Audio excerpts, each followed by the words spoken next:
స్వయంభూ భోగి గణపతి పీఠంలో అష్టగణపతుల నగర సంకీర్తనలో భాగంగా ఊరేగింపునకు ఘనంగా జరిగింది.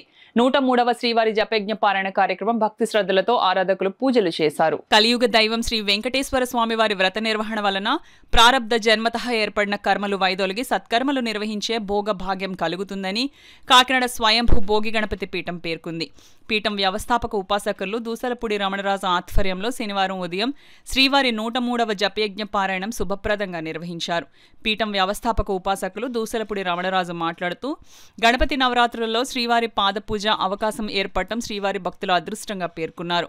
అక్టోబర్ 5న తిరుమల యాత్ర, 11 శ్రీవారి కళ్యాణం, భారీ అన్న సంతర్పణ నిర్వహిస్తున్నామని తెలియజేశారు. సత్యవేణి, విజయలక్ష్మి, కుమారి అనంతలక్ష్మి, వరలక్ష్మి, పద్మావతి మున్నగువారు శ్రీవారి సేవలు చేయించారు. శ్రీ స్వామివారికి 16 సంవత్సరాలు పూర్తయిన తర్వాత కాంస్య కవచ యజ్ఞ ధారణ కార్యక్రమాన్ని తిరుమల తిరుపతి పాదయాత్రతో పూర్తి చేసుకోవడం జరిగింది.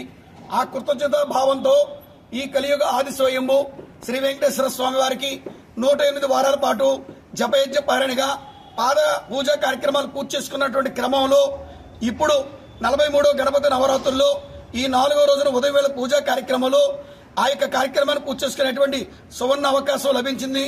శ్రీదేవి భూదేవి సమేత శ్రీ వెంకటేశ్వర స్వామి వారి యొక్క కళ్యాణాన్ని తిరుమల తిరుపతి బస్సు యాత్రతో 108 వారాలు పూర్తి అయిన తర్వాత అక్టోబర్ 5వ తారీఖున తిరుమల బస్సు యాత్ర చేసి ఆ విధంగా శ్రీకాళహస్తిలో జ్ఞానప్రసూనాంబ సమేత శ్రీకాళహస్తీశ్వర స్వామిని దర్శించి పాతాళ గణపతిని పూజించి భక్త గణపను సేవించి ఇంద్రకీలాద్రి అమ్మవారిని దర్శించుకుని గణపతి పీఠానికి చేరుకుని తద్వారాగా అక్టోబర్ 10వ తేదీ రాత్రి శుక్రవారం రాత్రి కోల సంబరం తెల్లవారితే శ్రీదేవి భూదేవి సమేత శ్రీ వెంకటేశ్వర స్వామి వారి యొక్క ఈ యొక్క నగర సంకీర్తన కార్యక్రమం, శ్రీవారి కళ్యాణం, దంపతుల తాంబూలాలు, వేదాశీర్వచనం, అదేవిధంగా దంపతులకు పంక్తి భోజనాలు, అదేవిధంగా 3000 మందికి అన్న సంతర్పణ కార్యక్రమాలతోటి ఈ కార్యక్రమం లోక సంస్థ సుఖనోభవంతుగా భోగి గణపతి పీఠం నిర్వహిస్తా ఉంది.